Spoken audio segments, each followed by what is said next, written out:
আমরা কখনোই কল্পনা করতে পারি নাই যে তারা এইভাবে আমাদের উপর হামলা করবে। এটা প্রাইভেট ইউনিভার্সিটির জগতে কোনোদিন এরকম ভাবে হয় না, অন্তত আমাদের ইউরোপিয়ান এরকম ভাবে সশস্ত্র বাহিনী এভাবে অস্ত্র নিয়ে কোনোদিন ঢুকে নাই।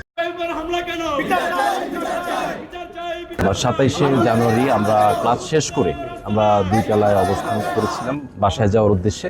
তখনই আমরা দেখতে পাই যে একদল শিক্ষার্থী তারা শিবির এবং ছাত্রলীগের বিভিন্ন নেতৃবৃন্দকে নিয়ে আমাদের ভার্সিটির আন্ডারগ্রাউন্ড থেকে দেশীয় অস্ত্র, বেসবলের যে ব্যাট রয়েছে মোটা মোটা স্টিলের এবং হকি স্টিক, লোহার রড সহ তারা এখানে এসে অবস্থান নিয়েছে। সেগুলো ফুটেজ আমাদের কাছে আছে। এক পর্যায়ে তারা ঢুকতে চায় ভার্সিটিতে, তখন আমাদের যে নিরাপত্তা গার্ড রয়েছে আমাদের ভার্সিটির, তারা তাদেরকে আটকানোর চেষ্টা করে। তখন তারা ভার্সিটির যারা গার্ড তাদেরকে হুমকি দিয়ে ভার্সিটির গেট ভেঙে ভিতরে ঢুকে।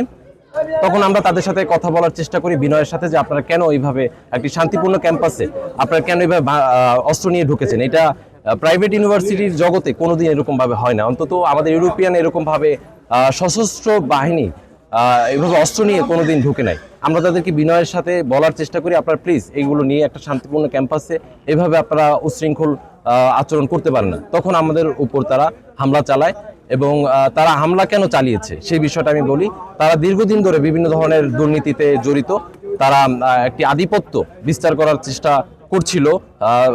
স্বৈরাচার ছাত্রলীগের নিষিদ্ধ যে সংগঠন সেগুলোর কিছু নেতৃবৃন্দ এবং শিবিরের, তারা একটি রাজনৈতিক এজেন্ডাকে বাস্তবায়ন করার লক্ষ্যে ভার্সিটির ভিতরে গুপ্তভাবে বিভিন্ন কাজ করে যাচ্ছে।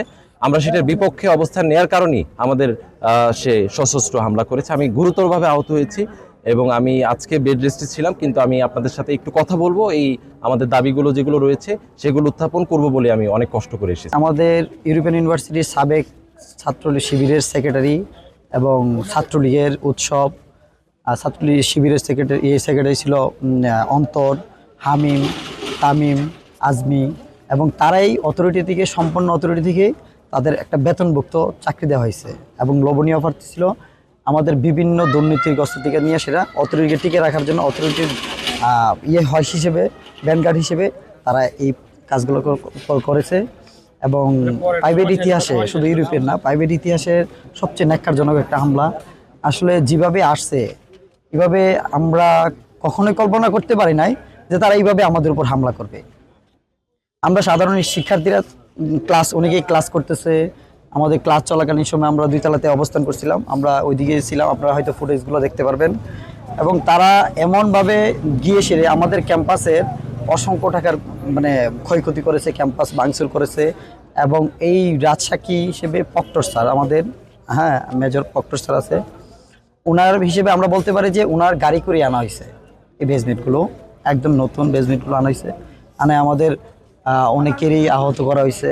আমাদের প্রোটেক্ট করার জন্য যা যা সেনাবাহিনী আসছে, প্রশাসন আসছে, এসে আমাদের হেল্প করছে। এটা আপনারা যদি প্রক্টর স্যারের সাক্ষাৎকারটা আপনারা দেখেন, আমরা ওই সময় নিয়ে নিছি।